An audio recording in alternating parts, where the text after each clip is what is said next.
Hello everyone and welcome to our UCSI video brought to you by SP211 Cross Cultural Psychology class. And this is our podcast of the day, Love, Families and Feelings between Japan and the US. So as our worlds becomes more connected and more diversely, actually more couples and families are becoming navigating this difference every day.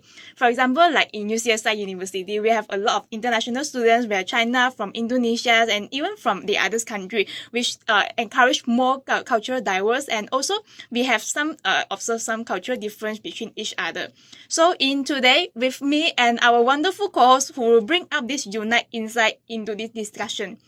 So I just quickly introduce myself. My name is Hazel and I'll be guiding these conversations. And together with me are Bhavika, Yiyi and Ferlicia. Hi everyone, I'm Bhavika and I'm from Indonesia, so I hope there are some Indonesian listeners here. To that I would say belated Merdeka guys. So today I'll be focusing more on family roles and romantic relationships in Japan versus the US. Hello, I'm Yiyi and I'm from China. I will be talking about how emotional regulation works in Japan and how cultural values influence it. Okay, hi guys, I'm Ferlicia and I'm from Sudan, which is local, and I'll be covering the US perspective on emotion and relationship. Okay, wow, thank you for their introduction. So today, as we will be diving into the cultural difference between the Japan and US, especially in the areas of relationship and family matters, and last but not least is the emotion regulation. So I actually saw a quite interesting post in Reddit recently. I just saw like a Filipino Japanese girl who live in Tokyo, Japan, is going to marry a boy, her boyfriend that and then they will be moving to the Los Angeles in USA.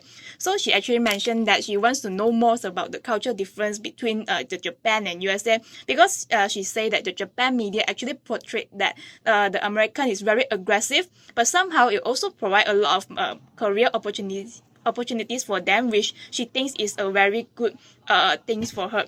So I think this is also the discussion for us to kickstart on our section today. So before we start, where we dive into the love and families, all those complexity things, I just want to talk about the cultures and of Japan and USA. As we know that the Japan is actually a very collectivistic cultures in Asia, while then in USA is actually a well-known individualistic culture. Maybe Yi, can you explain more on the culture in Japan? Yes, Japan is generally considered a highly collective society where collective goals take precedence over individual ones.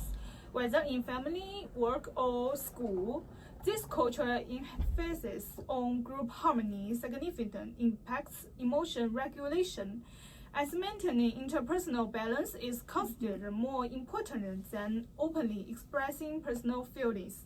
This tendency is also reflected in communication styles. People generally prefer indirect expression, subtle nonverbal cues, and silence over direct confrontation. Interesting, right? Actually, Yeah. I quite understand on your point about the Japan stuff. How about maybe USA? Felicia, do you want to try on explaining? Okay, so like for USA, right, it's known for the individualistic culture where independence, self-reliance, and also personal choice are highly valued. Unlike Japan, because like Japan is more prioritized for harmony, right? So the Americans are encouraged to be themselves, like they will be assessing their uniqueness and also pursue their goals and own happiness lah. So this mindset also applies on how emotions are expressed by the Americans. So in American culture, being open with your emotion is often seen as a sign of honesty and also maturity. For example, it's common to hear couples say that I love you on daily basis, even like they just started their relationship. While for Japan, this word is rarely because like cultural difference, and also they focus on non-verbal communications. So this I think this difference reflects on the hostates culture dimension, where the US scores very high on individualistic. Sorry. She's Individualism and also the values of emotional authenticity.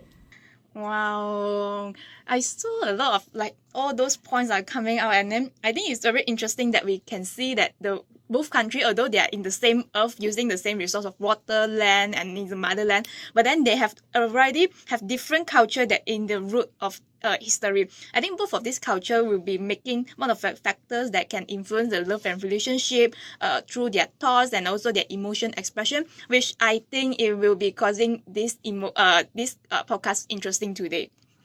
So without further ado, let's start with the romantic relationship. So Japan and the US have a very different dating and marriage culture. In Japan, in the relationship often begin, we need to have called a confession of culture. They call it as kokuhaku in Japan. And that means that if some of the person need to go date with other person, they need to have a very direct or very formal confession like, I like you, please go out with me. Then they only need to they only can go out for dating. However, in US, dating is a more casual. People can just directly go out with many people or several people before they're really committing into the relationship. Yeah, so I think like people in the US also like they sort of just like test out their waters before like actually finding the right one. And to build on what you said, one key difference we see is actually how love is expressed. So in the US, love tends to be more verbal and frequent. So saying I love you is very much expected, even in early stages of dating, quote unquote love bombing. And then in Japan, however, those words are used much more like sparingly, so they don't really use it often. Instead, people in Japan, they actually show affection through actions. Acts of service, guys. So anyways, for instance, an example I can give you is that, for example, a boyfriend in Japan might walk his partner home every day, or make sure she doesn't carry heavy bags. So these like quiet gestures carry as much meanings as words, and sometimes maybe even more. Wow, that's very interesting on it. So from my words, right, I actually can just rephrase on it. So Japan, they will be more using the love language in the act of service, like cooking and then sending their girlfriend to home like this. However, in US, they will be using more of like words of affirmation. They will like saying like, oh, I really love you, I miss you, I like you. Some kind of this word in texting and also in maybe in verbal communication like. Right. Yes, correct. So this difference can actually become like really clear and really visible in cross-cultural relationships. So for example, an American partner might think, he never says he loves me, so maybe he doesn't care. But the Japanese partner will believe that he's proving his love through reliability and presence. So that gap can actually lead to misunderstandings. So unless both sides, like in a couple, actually learn each other's love language. That is why, guys, before getting into a relationship, please ask your partner what is their love language. Silent love.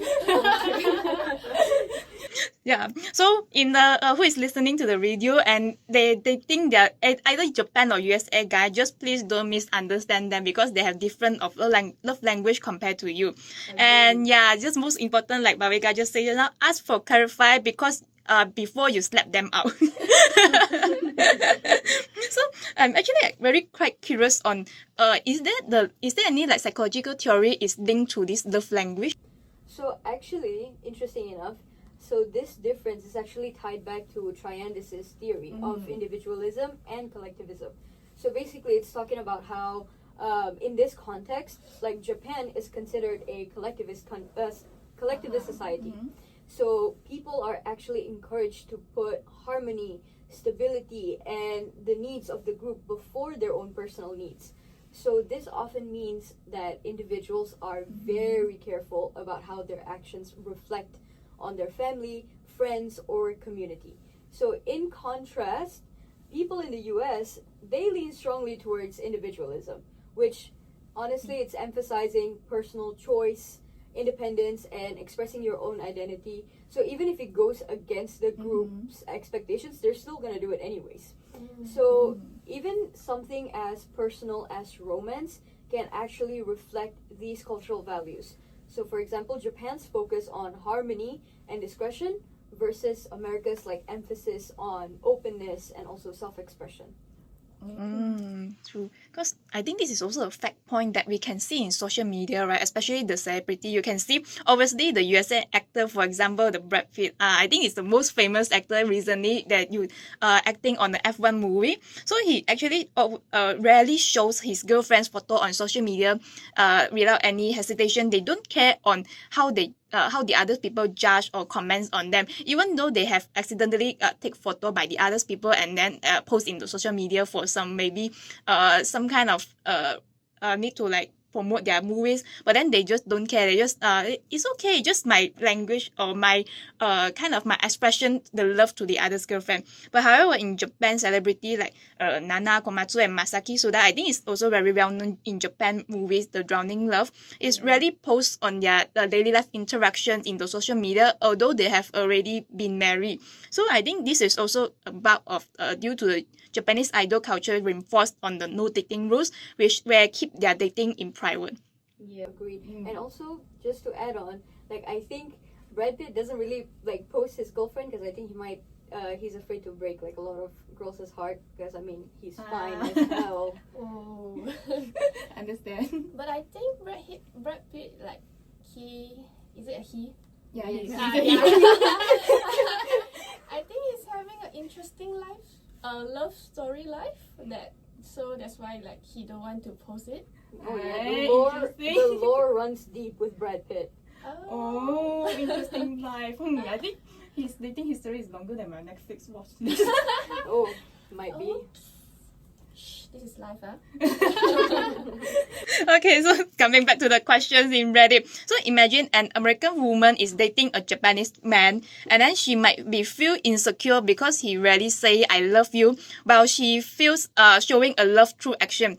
Is there there's a like cultural expectation will be clashing each other, right? Yes, and that links is directly related to emotion regulation. In Japan, people often downplay or suppress stronger emotions, whether love, anger, or frustration, to maintain social harmony and avoid causing discomfort to others. In contrast, in the US, openly expressing one's feeling is generally viewed as a positive quality and closely linked to the value of authenticity. Directly expressing emotions, even strong ones, is often seen as a way to communicate honestly, demonstrate individuality, and build trust. Understand.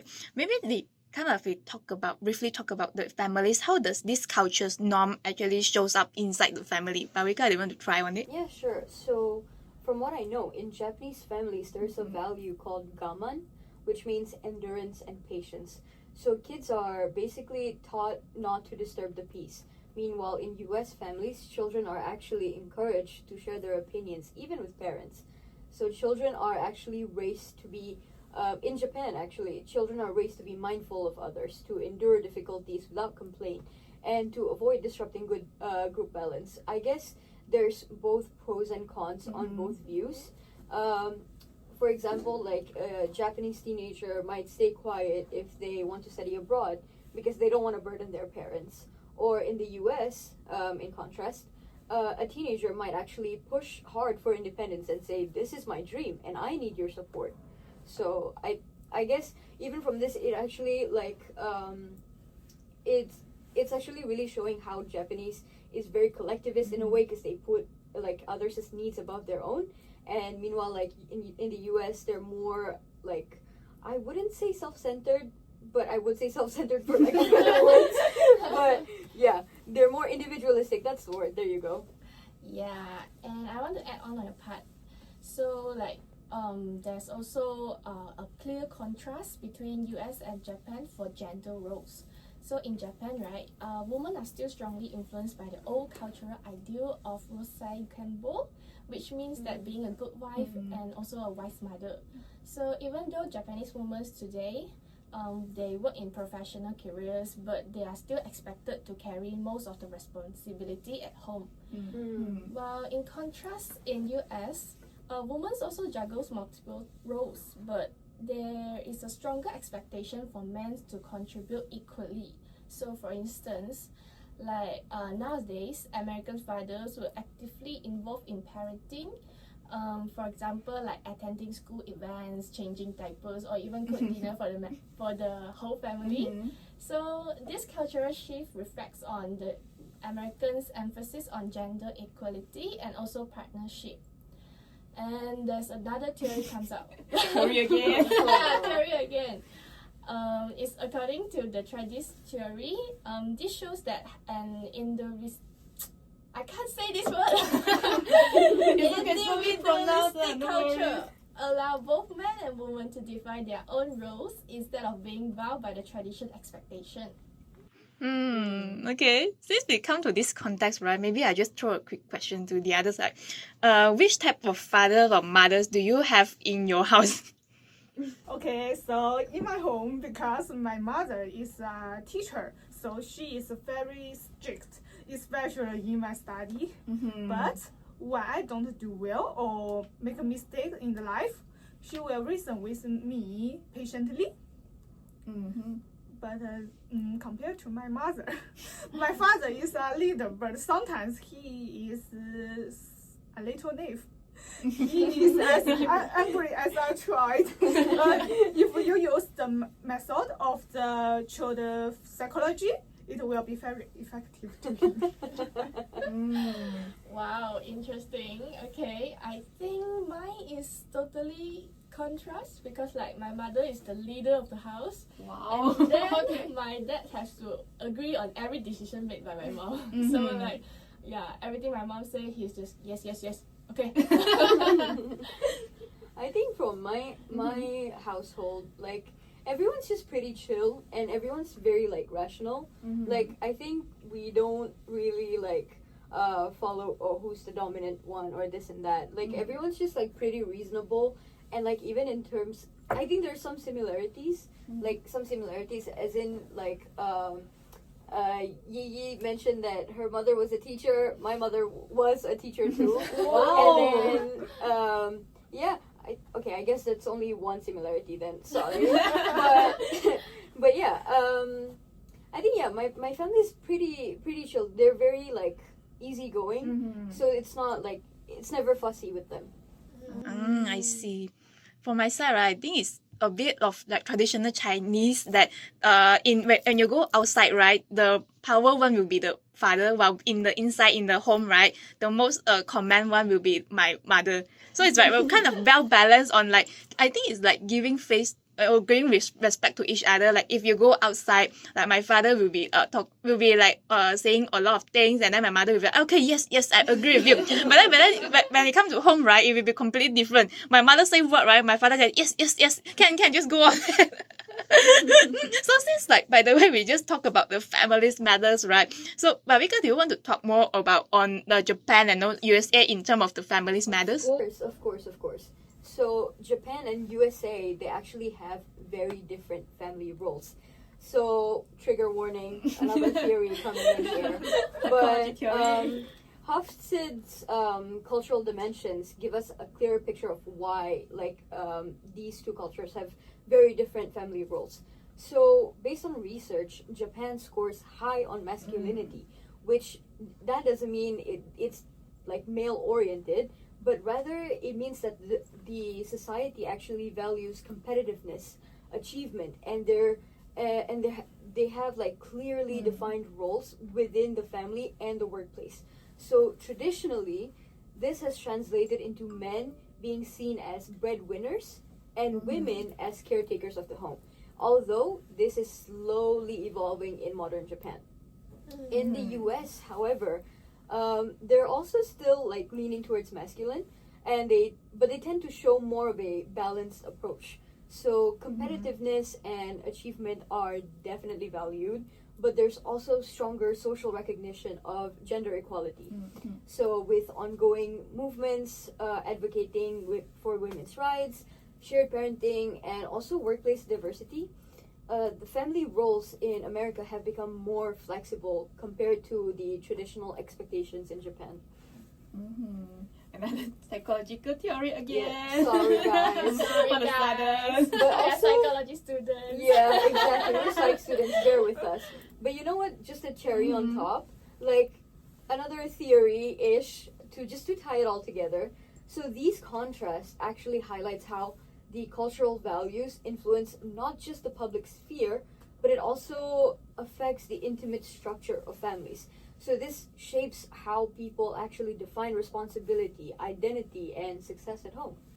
Wow, that's a great insight with my co-host in this first section.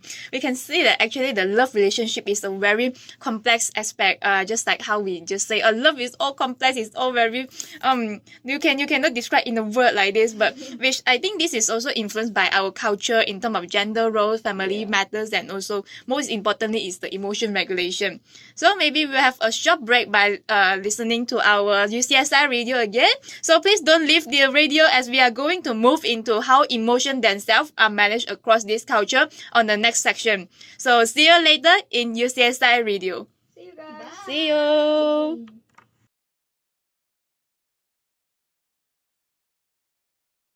Alright, I hope you guys have enjoyed the advertisement from UCSI Radio. So yeah, this is our new launch new streaming radio. So please support us as a university. We need a lot of listener and also to train ourselves and also to exposure.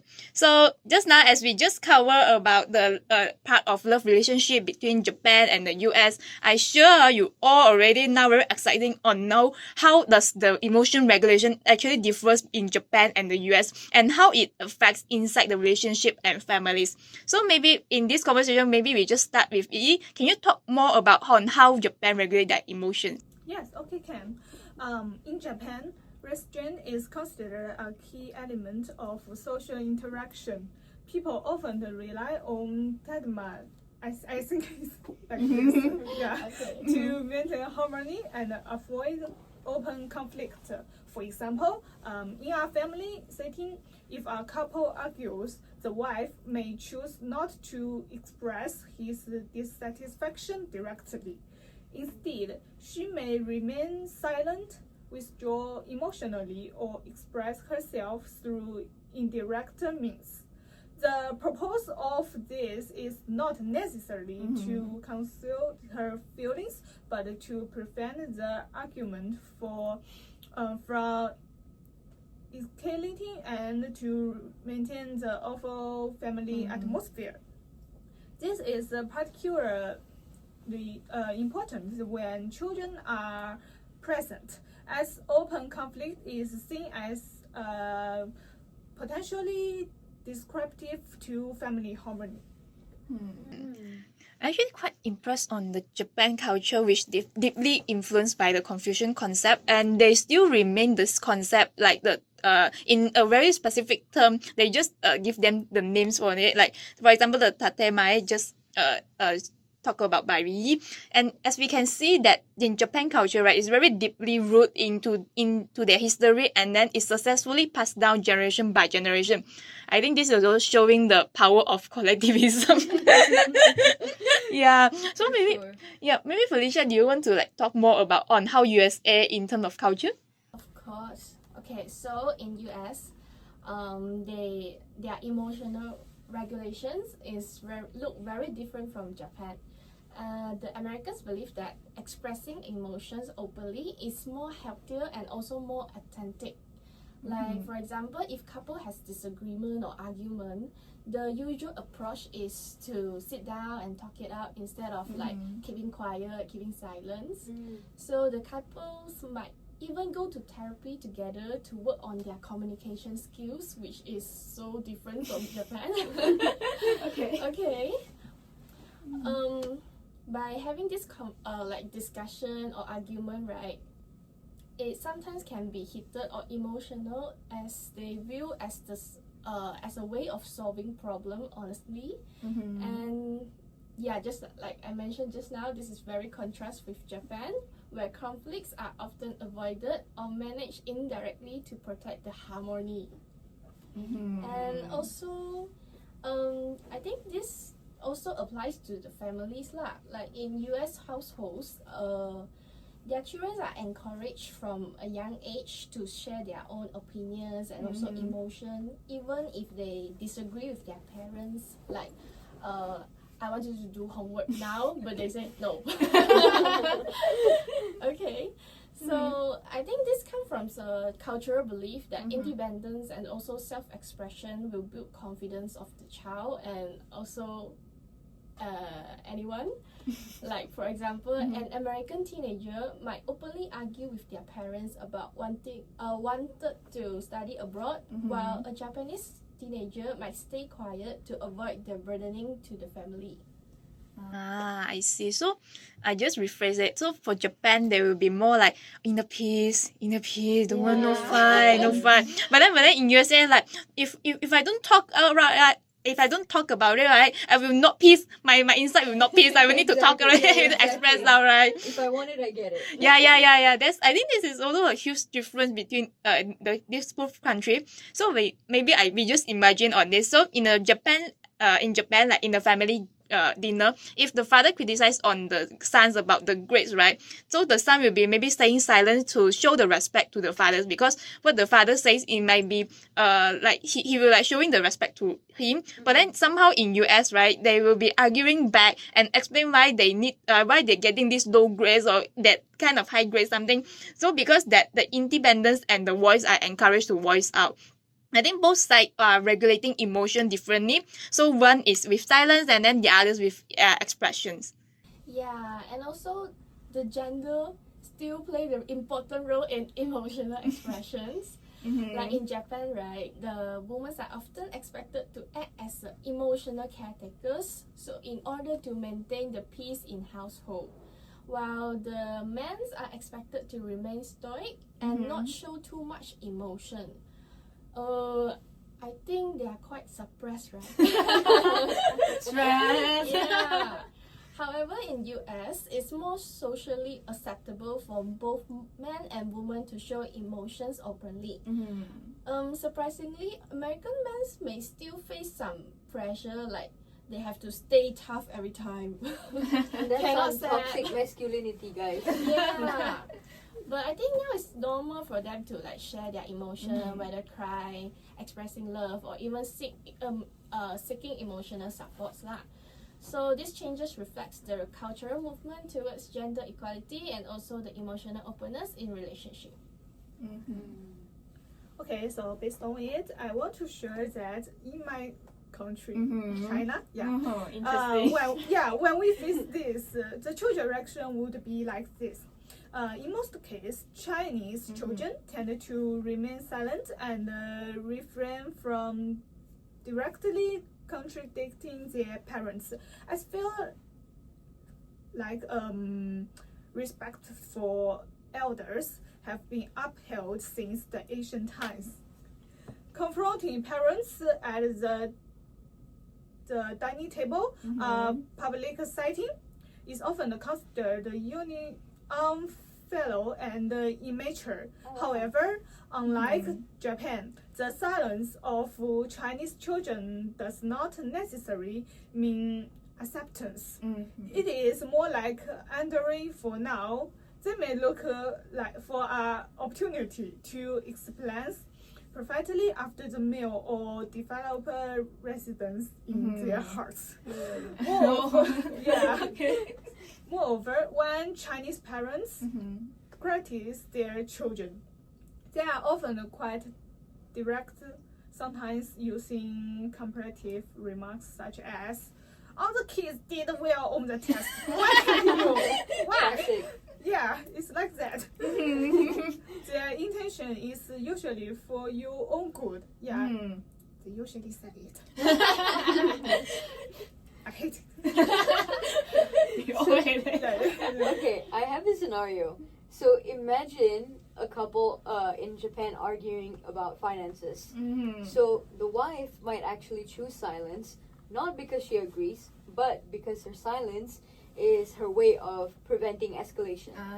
Meanwhile, in the US, silence might actually be seen as avoidance, and the expectation is usually to talk it out like right away. So this like opposing approaches, right, it can lead to frustration especially when partners are from different like cultural backgrounds. And another like interesting point of view that I want to bring up is that how children actually start to learn these like emotional habits. So for example, in Japan, kids are often taught to notice like subtle cues. So for example, like a parent's like sigh, their tone of voice, or quiet body language. So like they're basically training themselves to read the atmosphere. Or basically in the Japanese culture, it's called kuki yomu. I'm not sure if I'm saying that correctly, but it basically translates to reading the air. So in the US, however, children are usually encouraged to name their feelings like directly, like saying I'm sad or I'm angry. So even from childhood, their emotional toolkits are very, very different. And honestly, I kind of relate to the Japanese culture here, because I think same goes with like my household. I'm Indian Indonesian, so it's like it's kind of different from a Japanese household. We have some sort of similarities, but like in terms of reading the room, I think our like family really values that. Like we really read the room, and like we sort of pick up on others' cues, etc. I think this is also we have already born to train like this, right? We need to correct. know about like recognize their non-verbal cues. If sometimes your mother they have a higher tone volume, you know she's already making angry. You need to like leave. Yeah, maybe like in this. Because in this context, right, I just throw a questions up because I think Malaysia is a very diverse cultures country, and here we have a lot of different reactions in this situation setting. May I know like how you all will be react if you face this situation? Oh, it's my turn. Yeah, I'm looking at you. Sorry. I think for me it's quite similar to Japan also, because like actually my mom is a like how to say, she won't tell her emotions or maybe her feelings out so openly. She will just like or maybe she will just stare at you, then you will know like, okay, I did something wrong. Okay. Yeah, so it's quite similar like because of the like non-verbal cues. So I'm quite scared. I need to be very, very, very cautious in home. Yeah. So your mother no verbal cues, is it? Yeah. Then stare at you. What are you doing? I think in my household, like the best way for me personally to read it is by facial expressions. So I can see like whenever if my mom's getting tired or my dad's getting tired or they're both getting pissed, I just can sense the energy already, and like they show their emotions on their face. So you can feel their anger. Yeah, exactly. I can feel when they're angry. So I'm like, okay, now it's time for me to back off. And honestly, it goes the same with my sisters too at home. Like, we all wear our emotions on our faces. So we really just can't hide how we feel. Yeah, understand. I want to add on because my home also like this, especially my father. Because whenever he like work, when he come back home from work, right, he will be very in a bad mood, and then he like the face, right, wow, that is like very dark. And then he's like, okay, just leave him alone, and then let him chill a bit, like this. Maybe like just maybe like help him to take the rice for the dinner and something just to service him like this. Yeah, I think it's very cool that seeing that we hold a lot of different relations and culture, and it's like we are mixing like nasi lemak with some kind. Because if you go to like those restaurants, right, you can see in the restaurant we have different things like different food like roti canai, nasi lemak, and then like our Chinese fried rice. Like this is different from each other, which I think is also some kind of related to our culture. And a bit of little spicy subtles. Maybe for you, do you want to talk more about something of cheesy things? Yes. Let me give you an example. Let's say an American woman says to her Japanese husband, I'm upset at you. You didn't tell me you loved me. Oh shit. Yeah. Okay. Okay. Then for her, open displays of affection are an important way to express intimacy and build a connection. However, but the man response might be, "But I cook for you every day. Isn't that a sign of love?" What? Okay. So for him, consistent actions speak louder than the words. So while American women value verbal openness and emotional transparency, Japanese men emphasize subtle actions and subtle expressions of care.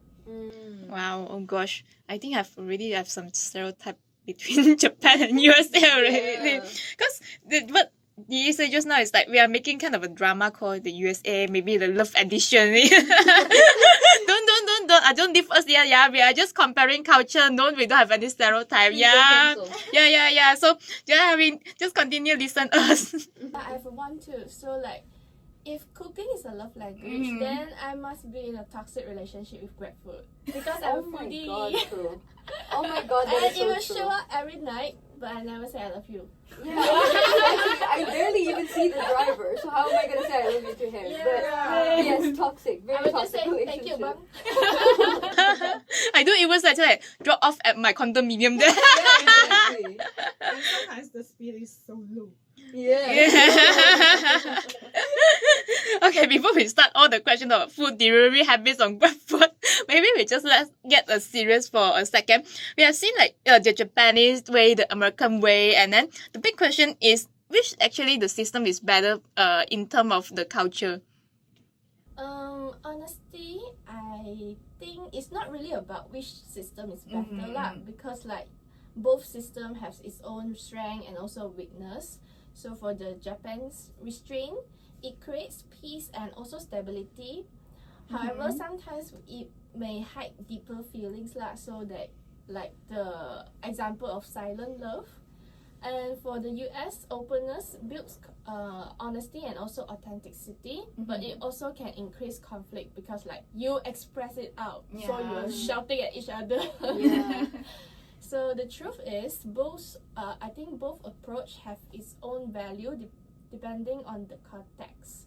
So that's why the healthiest relationship often combine both systems, like knowing when to hold back and also when to speak up. For the cross-culture couples like US or Japan and US. Thriving means learning to balance harmony with openness and also creating a space where both honesty and respect can exist together. So cross-cultural couple often learn to balance these different communication styles. For example, an American partner might gradually become more attentive to subtle cues like tone, silence, or indirection. However, a Japanese partner might practice richer verbal expression, even if it feels less natural, to meet their partner's expectation for openness and comfort. So like all in all, recognizing the non-verbal cues is very essential on it, right? Yeah, we are trained for this. Wow, that's very interesting that we can learn on each other cultures, and also even then we can also like do self-reflection based on the culture. So I want to talk more, but then the time has passed so fast, and our session actually has come to the I think we end. should do this again sometime. Yeah. Maybe we can come again next time in UCSI Radio. So actually, just have a quick recover on what we have talked about. So we actually explore on how Japan and US handle love, families, and emotion. So Japan will be emphasizing on the harmony, patience, and also they will using more indirect expression. While there in US, they emphasize on independence, openness, and also authenticity. So actually, both have the strength and weakness, and also their challenge to overcome it. Yeah, so maybe we just last but not least, maybe before we end this section, can every like co-host you can do a small summarize on your key takeaway today? Sure. But before I summarize though, I just heard there's not a lot of Indonesians tuning in. Guys, why? Please support me, guys. I'm from Indonesia. I'm your representative. But to sum up and to just tie everything. For my part, I actually discussed more on family values and how it deeply shapes how we express love and conflict, and also how knowing this would actually prevent misunderstandings.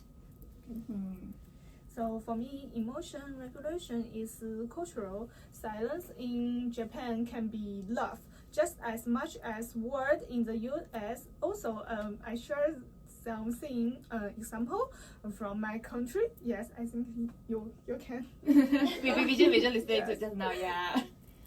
Okay, so for my part, I think cross-cultural relationship can be flourished when both partners learn to balance harmony with openness.